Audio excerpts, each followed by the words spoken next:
कटक नियाळीदे प्रवाहित देवी कंदल नदी रे जलभंडार निर्माण दाबी रे पहंगा बढ़ीसाई स्थित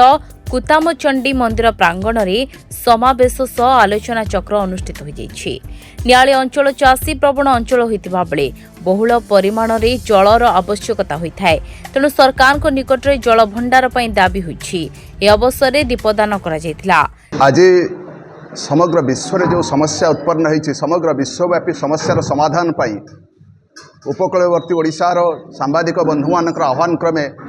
एक सांबादिक सम्मेलन सहित बैठक मंथन बैठक आयोजित होता जल संरक्षण दाबी रे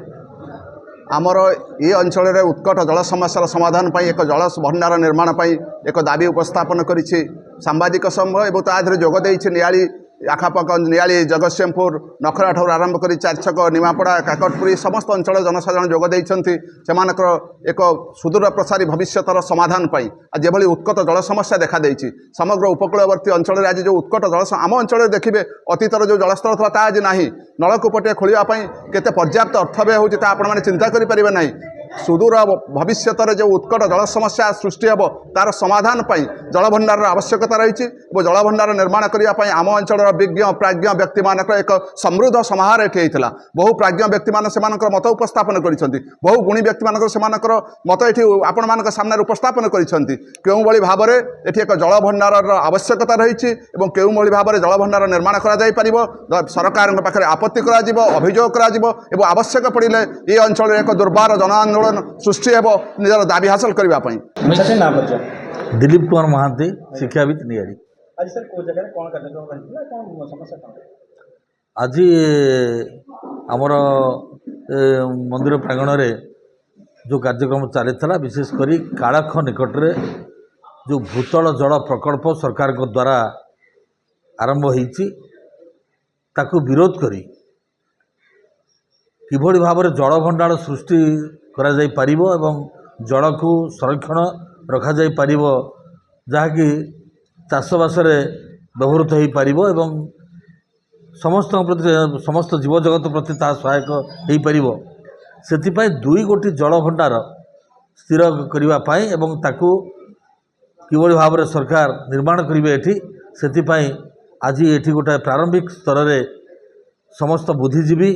सांबादिक बंधुगण को लेकर ये कार्यक्रम आरंभ होता एवं मुख्यतः मो कहवा कथा जितेबले कौन सी जगार उद्भूत जल हुए ताकू बाहर को दि जाए जेहेतु सेठी उद्भूत जल नहीं सरकार से प्रकल्प करने पूर्वर निश्चित भाव में जल विशेषज्ञ मानकर परामर्श नबार थिला स्थानीय जनसाधारण परामर्श नबार थिला ताकू नहीं प्रकृत में सेठी केते जल उद्भूत होउची जहाँ को आम बाहर को जोगे दे पारिबा जल उद्भूत हेले बाहर को जाऊ अन्य माने ता द्वारा उपकृत होंतु एथरे आमर किछि आपत्ति नाही किंतु जेउठी जल उद्भूत नाही एवं नदी सुखी जाउची संकीर्ण हो जाउची जल द्वारा एवं सेठी गोटे जल प्रकल्प भूतल जल प्रकल्प करा जाय ताकू एभली भाव में बाहर को जोगे दिया जिवा अस्तरंग अंचल को जोगे दिया जिवा पाई जो व्यवस्था सरकार ग्रहण करछथि ता सरकारी स्तर रे सामयिक भाव में गोटे समस्या को समाधान किभଳି भाव में करदेवे यही प्रकार चिंताधारा मानसिकता नहीं करा जायछि जो मानसिकता को लेकर यही अंचल जनसाधारण जो मैंने द्वारा क्षतिग्रस्त हे विशेषकर जगतसिंहपुर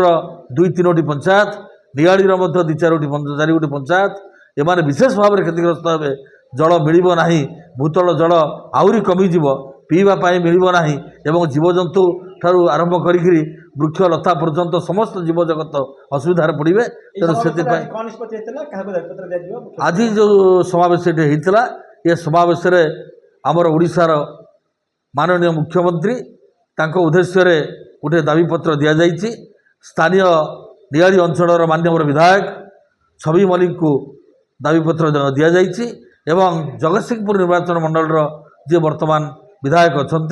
से विधायक को दाबीपत्र दिखाई तीन गोटी दाबीपत्र दि जाइए नियाळी जगतसिंहपुर दुई जन विधायक मिलित उद्यम किभଳି भाव में ये वार्ता माननीय मुख्यमंत्री निकट में पहुँचब एवं ए समस्यार समाधान तुरंत हम बोली आम आशा करुचु जदि न हुए ताले आगामी दिन में एक दुर्बार गण आंदोलन ये मुंड टेकिब जेपर्यंत जल भंडार न होइछि तेणु यह आज सिद्धांत ଏବଂ ସମସ୍ତେ ଏଥିରେ ମଧ୍ୟ ଏହି ସିଦ୍ଧାନ୍ତରେ ଉପନୀତ। ନାଇଁ ବିରୋଧ କରାଯାଉନି। ମୁଁ ପରିଚୟ ଦେଉଛି, ମୁଁ ଅନିରୁଦ୍ଧ ମଲ୍ଲିକ, ପୂର୍ବତନ ସରପଞ୍ଚ ସଗଡ଼ାଲା ଗ୍ରାମ ପଞ୍ଚାୟତ। ଏଥିରେ କାହାକୁ ବିରୋଧ କରାହେଉନି। ଏଗୁଡ଼ା ଜନସାଧାରଣଙ୍କ ଦାବି। ଏ ଦ୍ୱୀପାଞ୍ଚଳର ପାଖାପାଖି 14ଟି ପଞ୍ଚାୟତକୁ ନେଇ ଏ ଦାବି, ସର୍ବସାଧାରଣଙ୍କ ଦାବି ଯେ ଗାଁରେ ଚାଷବାସ କରୁଥିବା ଅତି ତଳସ୍ତରରେ ଥିବା ସାଧାରଣ ଲୋକଙ୍କଠୁ ଆରମ୍ଭ କରି ସମ୍ଭ୍ରାନ୍ତ ଶ୍ରେଣୀର ଯେଉଁମାନେ ଆଜି ଭୁବନେଶ୍ୱର, ରାଜଧାନୀ ଦିଲ୍ଲୀ ଏବଂ ବିଭିନ୍ନ ସ୍ଥାନରେ ବସବାସ କରୁଛନ୍ତି ସମସ୍ତଙ୍କର ସମସ୍ୟା ଯେ ସମସ୍ୟାଟା ହେଉଛି ଯେ ଓଲ୍ଡ ଦେବୀ ନଦୀ ଏବଂ କନ୍ଦଳ ନଦୀ, ଏ ଦୁଇଟି ନଦୀରେ ଆପାତତଃ ଜାନୁଆରୀ ମାସରୁ ଫେବୃଆରୀ, ମାର୍ଚ୍ଚ, ଏପ୍ରିଲ, ମେ, ଜୁନ୍ ପର୍ଯ୍ୟନ୍ତ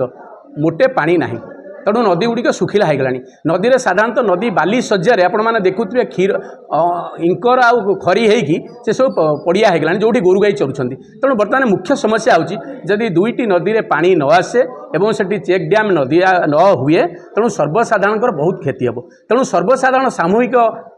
ସମସ୍ୟାକୁ ନେଇ ଆଜି ଯେଉଁ ଏଠି କାର୍ଯ୍ୟକ୍ରମ ହୋଇଥିଲା ଏ ଦ୍ୱୀପାଞ୍ଚଳର ଅନେକ ବୁଦ୍ଧିଜୀବୀ, ବୟସ୍କ, ମୁରବୀ ଏବଂ ରାଜନେତା ବିଶେଷ କରି 3ଟି ଜିଲ୍ଲାର ଜଗତସିଂହପୁର ଏବଂ ପୁରୀ ଏବଂ କଟକ ଜିଲ୍ଲାର ଲୋକମାନେ ସର୍ବସାଧାରଣ ବ୍ୟକ୍ତିମାନେ ଏଠି କନ୍ଦଳ ନଦୀ ଏବଂ ଓଲ୍ଡ ଦେବୀ ନଦୀର ଯେଉଁଠି ମିଳନସ୍ଥଳ ଏଇଠୁ ପାଖାପାଖି 2 କିଲୋମିଟର ଦେବୀଦେଉଳଠାରେ ଯଦି ଗୋଟିଏ ଚେକ୍ ଡ୍ୟାମ୍ ନିର୍ମାଣ ହୁଏ ତାହାଦ୍ୱାରା ଦୁଇଟି ନଦୀରେ ଜଳ ପୁରୀ ରହିବ। ଗୋଟିଏ ହେଉଛି କନ୍ଦଳ ନଦୀ ଆଉ ଗୋଟିଏ ହେଉଛି ଓଲ୍ଡ ଦେବୀ ନଦୀ। ତେଣୁ ଦୁଇଟି ନଦୀରେ ଯେତେବେଳେ ଜଳଧାରା ଏଇ